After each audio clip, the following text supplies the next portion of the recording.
Fred, Salut, tu vas bien? impeccable. Écoute, merci de donner de ton temps et d'avoir répondu favorablement pour cette interview pour Synthé Inside. Ah, pas de souci. Donc tout d'abord, comment vas-tu? Bah écoutez, ça va bien, hein. Ça va bien.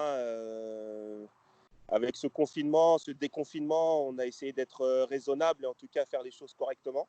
Ouais, Donc tout va bien. La famille va bien, tout le monde autour de moi ça va.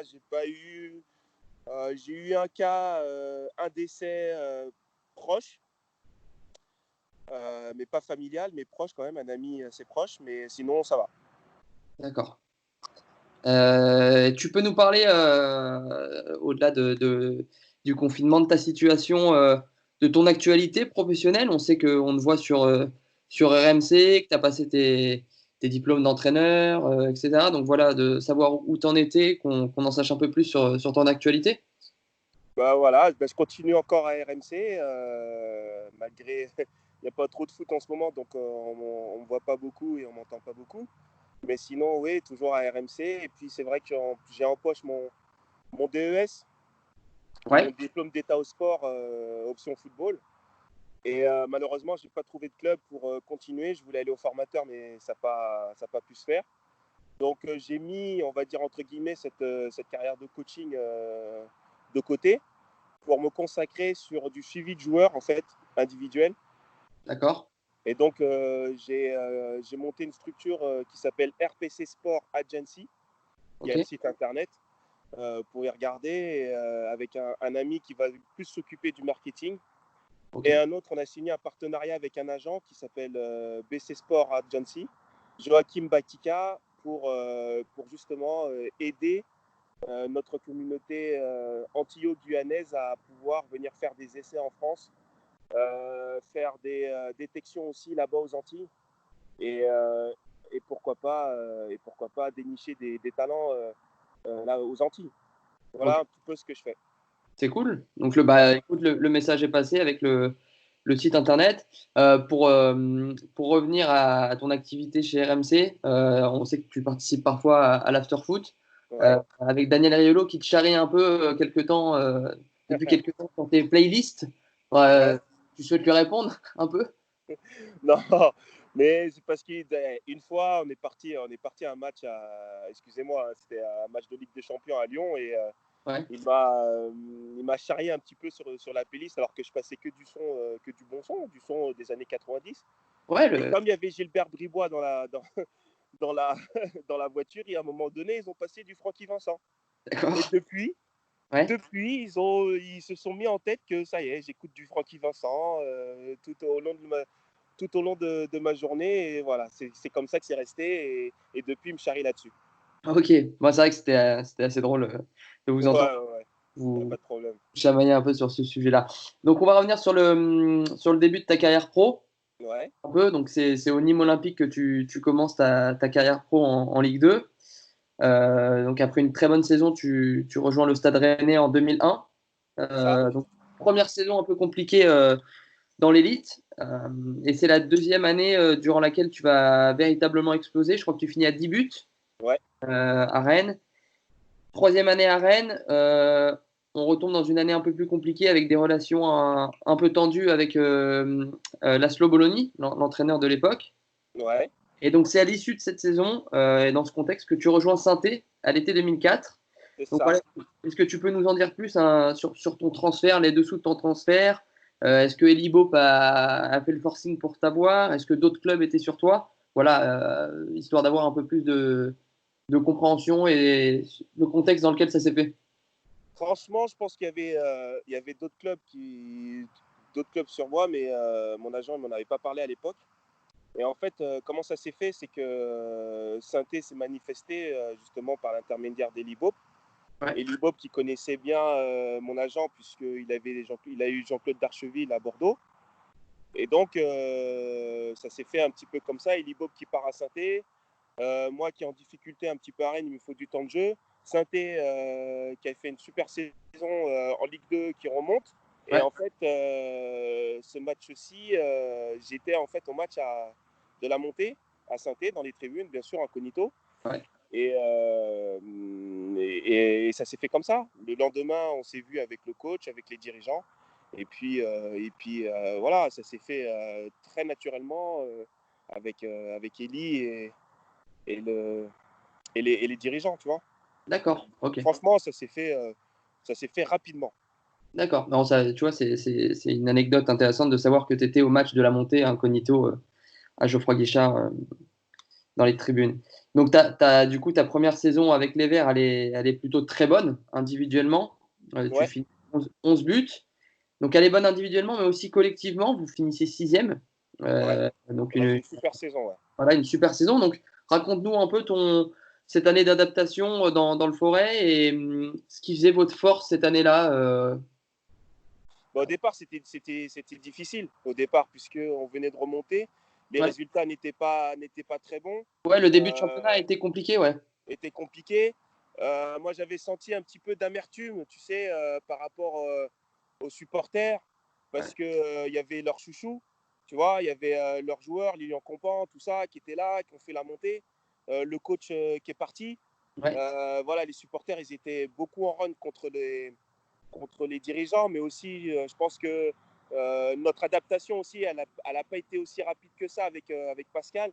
Et donc, ce qui est normal qu'on demande toujours plus à des joueurs qui viennent de plus haut pour aider le club à pouvoir donner le maximum. Simplement, voilà, les résultats, ils n'étaient pas là, les buts, ils n'étaient pas encore arrivés. Et donc, j'avais senti un petit peu de frustration, d'amertume. Et puis, petit à petit, bien entendu, le collectif s'est mis en marche. Et les buts sont arrivés, les passes aussi avec Pascal, les buts. Et franchement, on avait une équipe de tonnerre. Je pense qu'à Geoffroy Guichard, on n'a pas perdu autant de matchs que ça. Ouais. Et on a fait des matchs extraordinaires avec des tarifs de 2-3-0 à domicile où les supporters étaient vraiment contents. Après, c'était à l'extérieur où on avait tout petit peu plus de mal. Mais franchement, on a fait une première saison fantastique Ouais. avec des Didier Zokora, Zoumana Kamara, Fous Diawara, Ilonga, Oignon dans l'axe, Sablé, capitaine. Voilà, Fred Mendy, Ouais, Lilian Compan qui rentrait. Voilà, j'allais le c'était. dire. Cette équipe, pour une équipe qui est remontée de Ligue 2, elle avait quand même de la gueule, hein, avec les joueurs que tu as cités. Toi, Pascal Feindouno, Zokora, c'est pas donné à n'importe quelle équipe promue d'avoir un tel 11. Et c'est vrai que cette année, cette première année post-remontée, on se régalait à vous voir Ouais, jouer. on se régalait parce qu'après, il fallait un temps d'adaptation, il fallait aussi des automatismes. Il Ouais. fallait qu'on trouve, même si on était potes dans la vie de tous les jours. C'est vrai qu'à un moment donné, même sur le terrain, on peut être potes comme on veut, mais si sur le terrain, les automatismes ne se trouvent pas, c'est pas bon. Donc il a fallu qu'on trouve tout ça, un système de jeu qui était cohérent. Et puis je pense que ce 4-3-3 était fait pour nous sur cette saison-là, parce que finalement, on a vu on a mouillé le maillot, on a été conquérant. À domicile, on n'a pas fermé le jeu du tout. Et on a été surtout après un grand Jérémy Janot. Il ne faut pas oublier qu'il avait fait des arrêts extraordinaires. Il a gardé sa cage inviolée pas mal de fois. Ouais. Ça a été vraiment une année exceptionnelle. Exceptionnelle. Ok. Du coup, la deuxième saison, elle est un peu plus compliquée collectivement. Ouais, Individuellement, alors tu as des stats très honorables, hein. Tu finis meilleur buteur du club quand même avec 7 buts cette année-là, ouais. toutes compétitions confondues. Et cette année-là, cette deuxième année, c'est aussi l'arrivée d'un certain Loïc Perrin dans le Dans le groupe. 11. Voilà, exactement. Ouais. Je sais pas si tu peux nous donner un mot sur le Capi et voilà, avec l'actualité et l'indécision qui règne autour de la fin de sa carrière. Là, qu'est-ce que tu en penses de tout ça? Bah, Loïc, il est arrivé sur la pointe des pieds, hein. Déjà, la première saison, il était là, il rentrait, il faisait ses petites rentrées. On savait que c'était un bon joueur, mais il fallait qu'il s'adapte aussi au monde pro. C'est vrai que quand on arrive comme ça dans une équipe qui tourne, c'est pas évident, surtout quand on joue 5 minutes par-ci, 5 minutes par-là. Voilà, on n'a pas le temps de montrer la pleine mesure de ses moyens. Ensuite, la deuxième saison, petit à petit, voilà, il est rentré. Zokora était parti, il me semble. Où il reste. Attends, quand est-ce qu'il était parti, Zokora? Est-ce qu'il est parti à la fin de la première saison ou la deuxième Non, non. saison? La fin de la deuxième. À la fin de la deuxième. Mais bon, Loïc, il était quand même rentré il était un petit peu plus là, quand même. Il était rentré plus dans le milieu de terrain, on va dire. Ouais. Et donc, aujourd'hui, après, il a retrouvé sa place. Je pense que pourquoi il n'est pas resté dans le milieu de terrain, Loïc? Parce qu'il lui manquait un petit peu de vitesse. Ouais. Très franchement, je pense qu'il lui manquait un petit peu de vitesse. Et le fait qu'il ait reculé en défense centrale, ça lui a fait du bien parce qu'il est tellement malin dans les déplacements, tellement intelligent pour couper les passes, pour anticiper. Malgré sa taille qui n'est pas énorme, il a un bon timing du jeu de tête. Et c'est vrai que quand le jeu il est devant lui, il est quand même très bon. Et Ouais. après, on s'aperçoit qu'il a un peu plus de difficultés quand il faut se retourner et courir vers son but. Mais sinon, je pense que Loïc, il a fait toute sa carrière à Saint-Étienne, même si à un moment donné, on lui prédisait on va dire une carrière autre Ouais. au-delà de Saint-Étienne, puisqu'il a été appelé plusieurs fois en équipe de France. Malheureusement pour lui, à chaque fois, il s'est blessé ou il a eu un pépin. C'est ça. Donc, c'est quand même compliqué et c'est dommage pour lui parce que c'est un garçon très intelligent, c'est un garçon qui ne fait pas de bruit.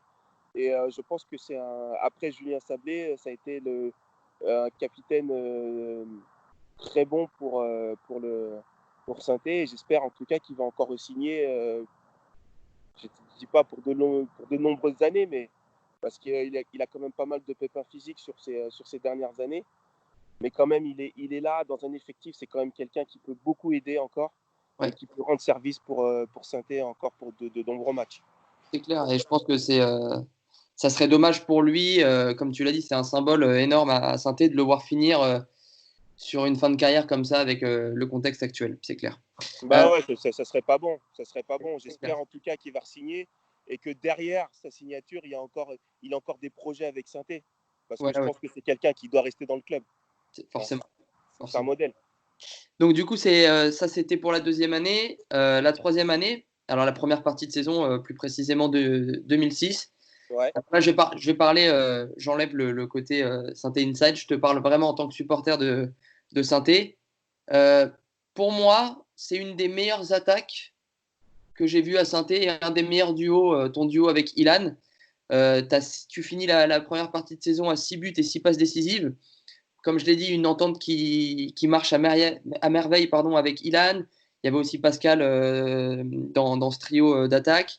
Je me souviens de matchs où, par exemple, contre Lens, vous pliez le match 3-0 à la mi-temps.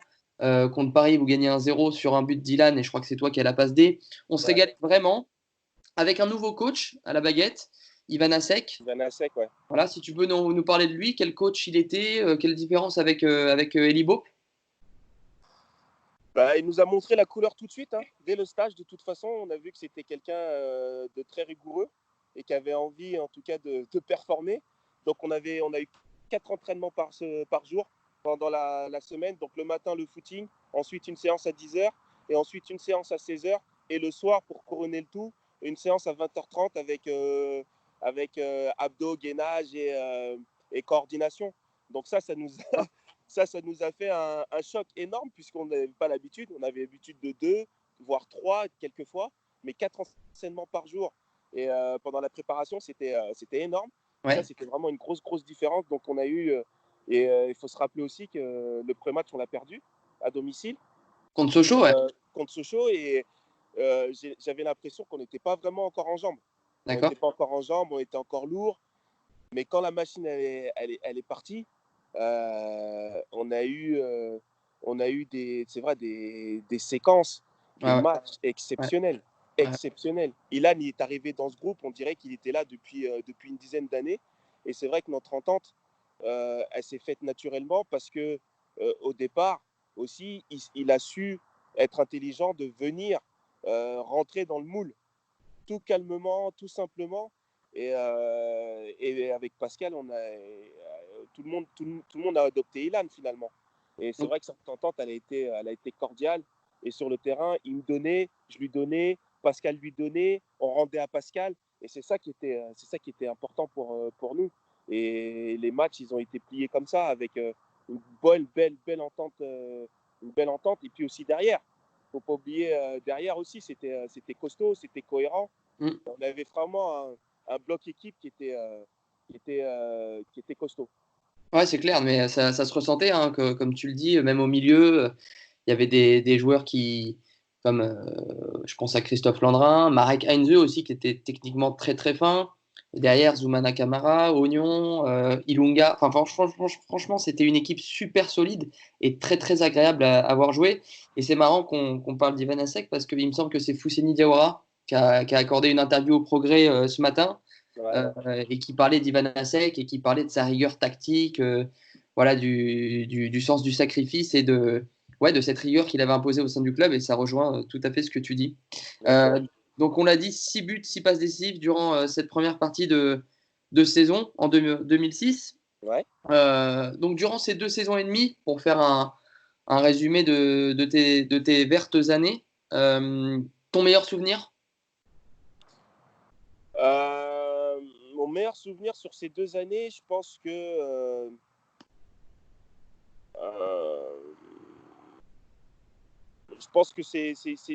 ce sont mes 2 premiers buts avec Saint-Étienne au parc. Ok, ouais.